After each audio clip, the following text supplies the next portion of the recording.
വിദേശ സർവകലാശാലകളെ ക്ഷണിക്കാനുള്ള സംസ്ഥാന ബജറ്റ് പ്രഖ്യാപനത്തെ എതിർത്ത് സിപിഐ ഇടതുമുന്നണി ചർച്ച ചെയ്യാതെ പുതിയ നയം എങ്ങനെ നടപ്പാക്കുമെന്ന് നേതൃയോഗത്തിൽ വിമർശനം. ബജറ്റ് വിഹിതത്തിൽ സിപിഐ മന്ത്രിമാരുടെ വകുപ്പുകൾക്ക് മതിയായ പണം അനുവദിക്കാത്ത വിഷയം സിപിഎം നേതൃത്വത്തെ അറിയിക്കാനും തീരുമാനം. സിപിഐ സംസ്ഥാന കൗൺസിൽ നാളെയും തുടരും. വിദേശ സർവകലാശാലകൾ രാജ്യത്ത് വരുന്നതിനെതിരെ സിപിഎമ്മിനെ പോലെ നിരവധി സമരങ്ങൾ നയിച്ച പാർട്ടിയാണ് സിപിഐയും. എന്നാൽ പിണറായി സർക്കാരിന്റെ പുതിയ ബജറ്റിൽ ഒറ്റയടിക്ക് ഈ നയം പൊളിച്ചെഴുതി.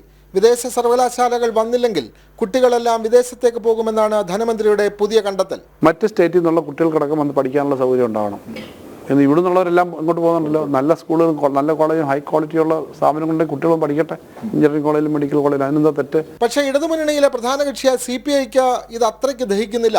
LDF-ൽ പോലും ചർച്ച ചെയ്യാതെ ഇതെങ്ങനെ നടപ്പാക്കുമെന്ന് CPI സംസ്ഥാന എക്സിക്യൂട്ടീവിൽ വിമർശനമുയർന്നു. തികച്ചും നയപരമായ വ്യതിയാനമാണിത്.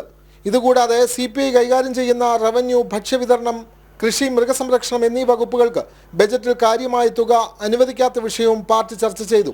ഇക്കാര്യം ചർച്ച ചെയ്യാമെന്ന് CPM നേതൃത്വം CPI സെക്രട്ടറി ബിനോയ് വിശ്വത്തെ അറിയിച്ചിട്ടുണ്ട്.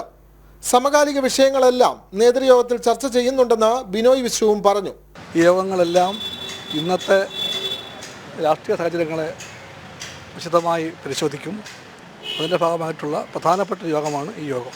ഇന്ന് ആരംഭിച്ച CPI സംസ്ഥാന കൗൺസിൽ നാളെയും തുടരും. ലോക്സഭാ സ്ഥാനാർത്ഥി നിർണയമാണ് പ്രധാന അജണ്ട. ജനം, തിരുവനന്തപുരം.